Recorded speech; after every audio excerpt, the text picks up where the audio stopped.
Hey, good morning, you guys. Good morning. Happy Sunday. Boy, aren't you getting all kinds of good news from this story, the Bible story today? My. Guys, we're on our last chapter in this book of Ezra, the second book of Ezra. And I'm telling you that, let me see, look how crooked I am. Kind of straightened out a little. But listen, you guys, this is the coolest stuff. This is like what do we have here? Chapter 16, no, chapter 15. I always say 16 because I add those together. It means 6. 6 is as far as you get. This is where the top of the ladder, the vine has been cut here. But there's a little bit left over because, would you want to go through all of this again? Would you want to? It's kind of cool. In reality, if this is your first time clicking on, you don't know jack about nothing. What I do is I discovered a code of 1 through 9. I was actually told of the code in order to understand what the Bible is saying when it comes down to numerology. Well, I didn't know that you could actually put it to every stinking piece of this Bible in order to understand it better. Okay, so this is, instead of just reading off the top of your head or reading the scriptures right from the top, which they call the letter. It's what we see. It's what we see. It's a physical part of something. That it becomes well, in this case, we find out that it's the works. That it becomes that thing that you have to do. You have to know the Bible. And in order to even get up in here, the third eye, or this idea of going into heaven and gaining a higher intelligence of some kind or counsel, bringing the mind into one. This doesn't go to anybody. This has to only go to those people that follow God. It's just the way it is. I think that if you go up seeking certain things, at least on this inside place, where you don't have any rememberings of this meeting with God or anything like that, that you just know that through certain abilities that were given to you that you hadn't had before, these are the things that give you this little inkling as that you've made some kind of contact. And with me, it has been with being able to unpin the veil on our Bible and basically on almost anything that contains this information in it. It just makes itself presence for my eye. I can't help you. I mean, I can't tell you how or why, but I can tell you why, because I asked for it. I always wanted to be able to teach this Bible and in a way that it had never been done before. And so what I did, I went and found other people that are doing it too. All right. So what we have is this group here will take this particular part or this stance on the Bible, and I'll lend an ear to that. And then I'll have another group of people that'll do the same thing. Maybe a little something different in it. I have some people that just go overboard with the symbolism, and it should just be simple. You should just have this Bible looking right at you in front of you, and then with a little careful dissemination, which just means going just a little further than surface. Does the Bible reveal its secrets? All right. And yes, there are secrets. There are many secrets. So this is the last chapter in a banned book from a Bible, banned only that the popes or those people at that time thought that this was just too much. It was not too much to handle, but it just was like an advanced writing that they didn't think anyone would be able to understand. And so they just thought it was just filler. And that they already have an apocrypha. They already got all of this down. Well, it's just a different version of it. But all of these stories in our Bibles, they talk about being under the influence of God regardless of, regardless of whether or not you are atheist or theist or whatever, um, I would say that it's the ignorance of man that brings about the iniquities and the trespasses towards God. But let me tell you, God has a way of putting things in not so black and white situations where you come out of there itching your head, wondering, what the hell is that? And so, it shows that you should go just a little further, But with man's understanding of the Bible, we have gotten more than 5,000 different views of how to bring one way to life, when all you really needed was just the original Bible, written so that at least that you can understand it, and that it be a direct translation from the original. That's where we get all these wonderful words and things that teach us the hidden side of our Bible. And that hidden side is what God is actually looking for us. He's pinned this particular spot for those people that have a little bit more going for them. And if not, it's just that for those people that want more, that they just didn't get what it was supposed to, from reading the top of the Bible, it just didn't work for them. And that they've been working on this for eons and eons. So what the Bible reveals is that you have several lifetimes in order to make it over to this other side.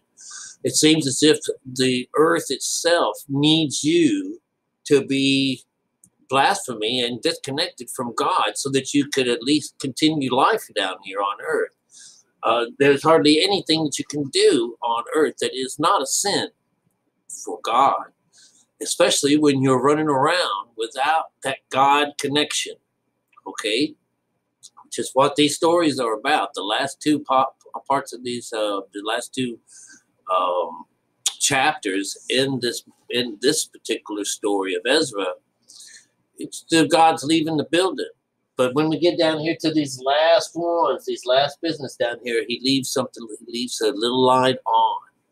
It's like, I didn't clean out your house. It says you as far as grapevines, there's a couple little clusters left behind.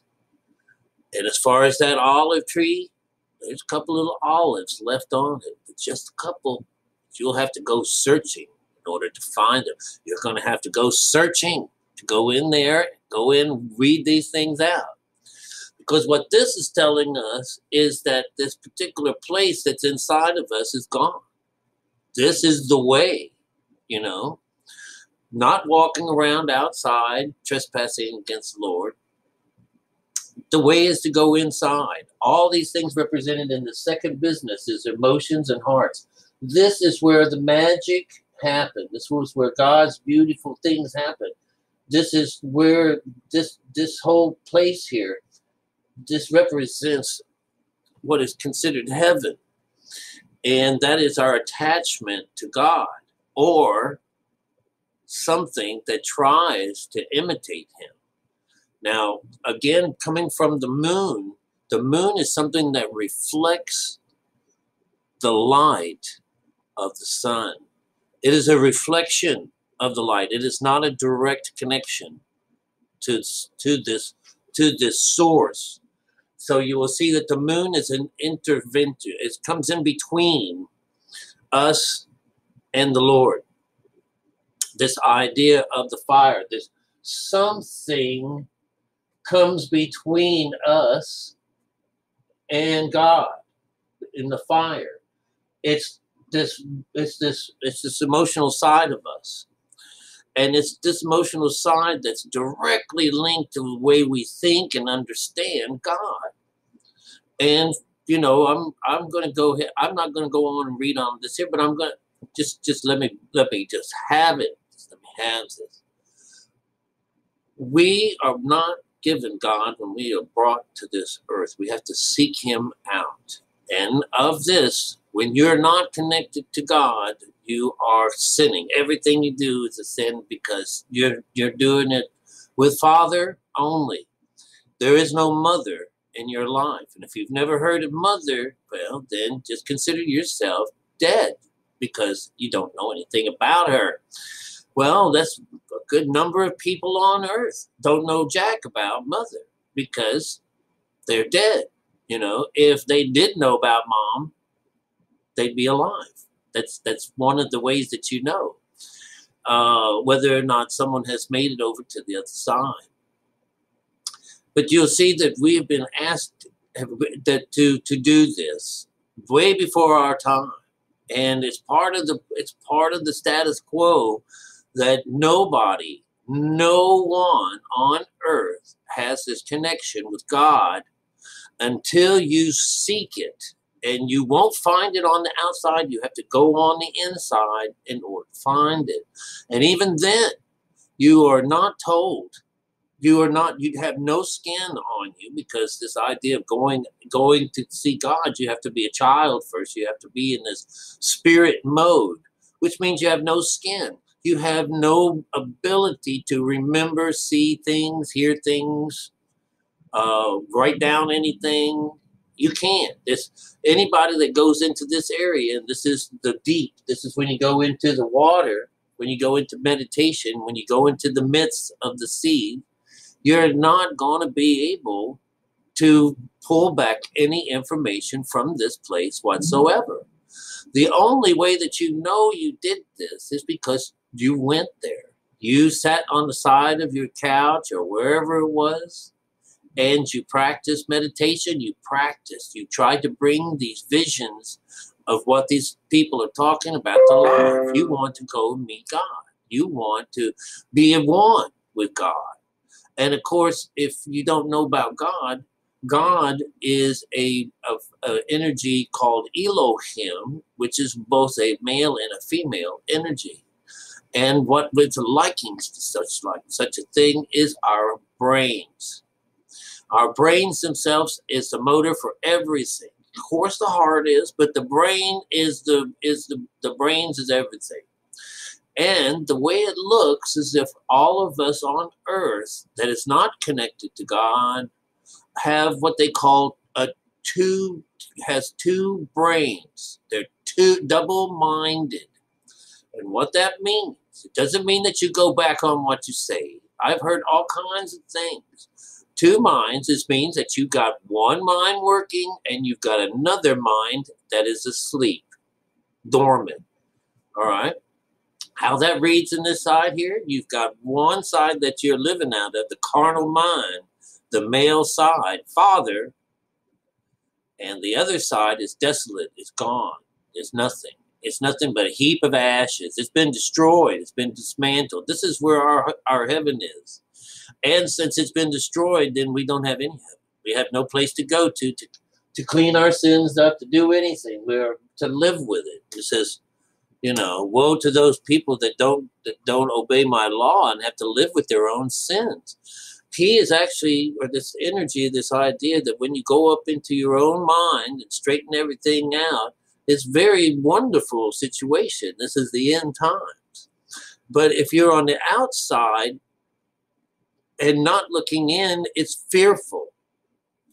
This is all about fear. This whole side here shows, behold what fear manifests in you, and it sticks to you, and there's just no way out, and your sorrows get more and more and more. But this is the direction that our Bible tells us to go in. We have to do the works. And as we do our works, every step we take, every time we open our mouth and say God did this or God did that, and you're giving it reading it from the Bible, that's transgressions, and that's where you gain your inequities, because God is mother and father, the right and left sides of our brain, the higher and lower conscious of our minds. Whereas in this spot, if she's not there, if the female is not a mother situation, a boss, then we get a whore. That is religion. Religion comes in and takes the place. This is the Asia. This is this idea that Asia is something on the surface of the earth, the real earth, It has these 7 churches in there. And of these 7 churches, the 3rd church, which is our solar plex, is the seat of Satan, Pergamos. That's the middle, right? In the middle ground, right? These are all mids. This whole story with Ezra is that he's in the land of the Medes. All right, can you just stretch your mind out? The mids, he's in the midst. All right, it's in the midst. They've been in here all this time, and they're stuck. They stuck in here. All right, because he winds up being our messenger. He's in this child form. He's the one who wrote our book. He's the one who gave us the text that we are reading today. You know, at least this is the character that God has put in this book to be this guide, to be this arbiter. All right. Well, he's arbitering about what goes on the inside. But when we come to religion, religion is taking the place of God. So this is this idea that we get heaven or the moon. The moon is sin. The moon is about sin. It's this idea that, you know, while you're following the moon goddess and the moon stuff, this is, you know, even Allah is a moon god. There is no salvation in Islam. There's no talk in the books of the Quran about finding mother. There are no talks in the Quran about having a brother or a son or even a child. So you'll see that with that faith, there's no salvation. We know that because I put it through this number test and I can't find any numbers in it. You know, I got a little bit here and there, which shows that this particular text, be it millions or thousands of years old, more along those lines than just hundreds. But this idea that someone's tampered with this one group of people, and it's totally messed up. Whereas this text here, it's just perfect. You know, it's been taken out of the Bible. Nobody's tried to change it. And even when I go through the Bible, this number code is beautifully written. You can see our Bible is gone untouched as well, as other than just being cut and broken to pieces. You know, made smaller in some ways. But you'll see that when the moon is involved, you've got this strange woman trying to take the place, and this is Asia. This is this idea that she's trying to comfort us from the outside. God tells us this mankind business, you can't get nothing. God can do anything, but those religious people, you get nowhere with them. Says nothing. You have absolutely nothing that you get from these people. So you'll find that if you were to go in and read this last chapter on your own, separate everything like I did in these 4, you'll see that it's a no-win affair. It's showing you got no one to go to, and well, it's the same. It's just a shame that you can't go up there and fix things. That means you have to live with your sins. You got to live with them, and they get worse, and they get worse, and they grow, and it gets more, and it gets more, and it gets more. And they say, this is how you know where we are in this world right now, because there's like, you know, very few people that can get this information, go inside themselves, and clean out the evil that's inside of them, and then go on with God's, you know, God's backing. You know, say thanks. You know, I appreciate it. And it's the fear that people have to do this, what I'm doing.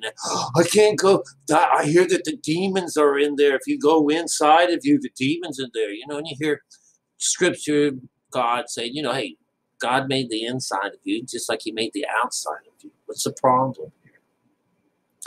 The people that are in the dark, the dead on this planet, which there are plenty, can't see the light, and no matter how it is placed in front of them, you know, like in my ways, what I've done is I've tried to break it apart into just little things, and that even you yourself could go over there and put this down yourself and look at it and judge for yourself how marvelous it was written, showing how mechanical it is. This takes it away from being someone just sitting there penning a letter to your mom, you know. Hi, Mom, how are you doing? You know, no, she'd have to follow a formula. You'd have to do a formula. You have to do a formula. You have to. And you also keep in mind that it's doing two stories. It's one for those that are worthy and unworthy. And then there's a particular part of this that's only for those that have the mind to see it, you know, and the eyes and the ears and the mind, because, you know, once you're connected to God, you can start seeing God's stuff. It's just beautiful. It's absolutely beautiful. I took a whole long time doing this here. Maybe there's something that I have to talk about. Look, I've got a couple of these things with stars around them. You know, here, woe to Babylon and Asia, Egypt and Syria. They're going to gird their clothes and get some sack hair and hair. And these are all things that you do on the outside. This is when they rent, when the Jews rent their clothing, they're ripping it. This is what they do on the outside. What do we do if you go on the inside? You just take the clothing off altogether, skin and all, and go up and see him as spirit. You don't see that here. We're all on our own here. A sword will be, the sword is sent upon you. This is the body. The sword, this is that kills your brother. You know, the messenger is taken away from you. Generally, we gird our waist in order to keep the juice inside us. This is the go juice. All right. Yes, it is sperm and all that stuff, but it's an oil in us that traverses the spine. And this is the only thing. There's no blood allowed up in there, no flesh and blood. But this is the Kundalini processes. It needs to have some of that energy. That's why they say gird your waist. You know, they want to, let's put some control around this part that has control over us. And this is the lower part of us, the lower side of us. We're gonna cinch this down really tight, right? And it's gonna put on these clothes and ash yourself up, and this is supposed to pretend that you're going on this trip, you know, into the deep blue sea. You know, it's just good, but you know, it doesn't work that way. I mean, maybe on the outside, it works on the outside for these people, but it doesn't solve any problems. It doesn't heal them from anything, and it doesn't promise them anything. What we are actually promised is that, you know, I will pay you back. God will pay us back for the troubles and our tribulations. And they're all mounting up inside of us. And he says, I will take care of this later. It's like, you know, hey, you know, can I catch up with this later? Yeah, because you still got a lot more sinning to do. You know, I ain't ready yet. You ain't full. We need more. You need to be full of sin before you come up here. Because that's how it gets cleaned up. That's how things get. And then you're removed from the rest of the people. That means you're taken from being dead to being alive now in Christ. And now you're not supposed to worry about things. You're not supposed to have much strife and stuff, because that's what happens when you're uneven. When you have an uneven mind, when you just have the Father on you, you're in fear all the time. But when you gain mother, when you gain mother, it evens out. And you're no longer, because, you know, you Father on one side, mother on the other. You got an even mind now. There's no lower anymore, and there's no higher. It's the idea that the low has been brought higher. And the high, all of the walls and things to keep you out of this higher place, this heaven, this access to nirvana, had been blocked while you did your works. Now, after you've done your works and you sow the seed correctly, Your child comes back to you. You come back to life. It's just beautiful, you guys. So all of these things are talking about being widows in here. That means a widow is someone who's not connected to God. And fatherless, motherless, all these things, childless, all these things, they're missing one of the trio. And whenever you get all three coming together as one, you no longer get God mixed up with Father. Father is Satan. Father all by himself, Satan. Father connected to Mother, you got God now. All right? That's how it works. All right, so anyways, you go ahead and read up on this. It's another doom and gloom story, but it's showing us I've left you a little out. I've left you a little place. So if you could ever really get together, if you can pull yourself together, and this is how it works, it's funny. When two or three are gathered together, which is five, when the brethren, the skin that represents five, when you can get us all together in one place, if you can get us all in one place, Jesus will be in the midst. That's how you do it.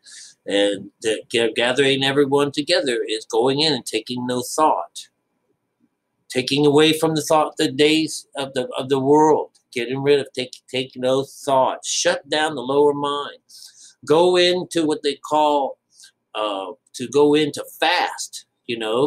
Fasting and prayer. All right. So fasting is do not feed the lower mind. This is no leavened bread, no thoughts. Breads are thought. Leavened bread is there's nothing to make it rise. We need everything quiet. All right? Keep practicing till you get there. All right? This is such a cool thing. And it's only gonna I have no idea what happens after this. I don't. I've been told that we go to some beautiful place, but it's just in our mind, maybe when I die, I have to come back to this earth, because I'm supposedly alive now. I've been brought from death into life, so I don't know what would come back. If I get born again, when I come in, will I still be attached to God? Well, that would go against the rules here. And from what I understand, just a few chapters ago, is that he separates us. We are now on the other side of the river, whereas we're not allowed. This one here is showing you to the sixth chakra. This is showing you that you're not allowed past a certain point. It's gone. It's over with. That's right up to the water's level, now, or to the shore. All right. Now, if you're listening to something from from Tao, the Tao, which is kind of Eastern, Eastern thinking, Eastern mysticism or religions, this following the way by via Buddhism, they talk about the shoreline. And we see the shoreline all the time in these stories. Jesus runs off the shore. The shoreline, you might as well see the shoreline is like the side of your body. The land is your body, and what's from here out becomes, God or the water. And so, you send out a ship, and the ship comes from the side of us. That's the way this works. The symbolism is beautiful. Let's see what else. Was I on some kind of rant? I forgot what I was saying. Well, anyways, it's pretty simple. It's pretty simple. Oh, I know what I was saying. That once you make it over to the other, the seashore, if you were to listen to some of these stories, they say all these people are running up and down the seashore. They're not going into the water. You have to set off into the water, get to about the midst of it. That's where you cast your net to start catching things. And it's just pure symbolism about how to get your mind to work with you and do what you ask it to do. Because when you're finished doing the way, your mind and your body are all yours again, are all yours. You're no longer controlled by the outside world. And I'm just enjoying that part of it, trying to see how it actually works for us, you know, because I still have to work. I still have to make some money. But, you know, I'll tell you this for sure, that this part of me comes out more than the other side of me, this religious side or the spiritual side. Let's not talk about religion, all right? We already been there. That's the old David. That's the old you. Or it's the guy that it's you still there. Just understand that in the future, something will be taken away from you and you'll be reimbursed, all right? And there is no punishment for your sins. There aren't. You are, what you're doing is you're cleaning it up as you go, like some vacuum cleaner or something. You're just absorbing it all. It's like your karma. Just bringing it all in and bringing it all in. And then one day you go up there, you learn about this, and whoop, you're wiped clean. Just like that. All right? And then you're connected to God. You lose your fear. And you're no longer sinning anymore because you are connected to God. And this counsel will keep you from being a fool. All right? All right. Damn. I see. Oh, wait. There was this one I wanted to read here. Let's see what that number is and what it means. What's so important about it. Number 27. 27 is over our body. So let's see what number 27 is about here. Why did I do that? 27, it says, so that no man shall desire to see another. Oh, so that one man shall desire to see another. Number 27. Now, the reason why I brought this up is because we think about queers. This is where men will be lovers of men. All right? And where are you guys at? All right? Here is put down a little simpler, but if you were to get into any of these new books, it'll be like, this is a homosexual thing. Men will be lovers of men. What they're talking about is you're going to go to a preacher. This comes into this situation here. It's going to be lovers of men. This is number 27 here. It says, you're going to get grapes. Who's going to pick them? You're going to get fruit. Who's going to gather them? These are things that are inside. Who's going to do it? All this stuff is going to go waste. You know who's going to get it, they say? The bitch is going to take all that. She's going to take everything and take all your responsibility for all your works and everything. And you're not going to get a piece of it. You know? Woe is to those people that sow their own fields and aren't allowed to take from them. Those people that grow grapes and can't pick them. Those people that have olives and they can't harvest them. This is taking everything from you and giving it to someone else.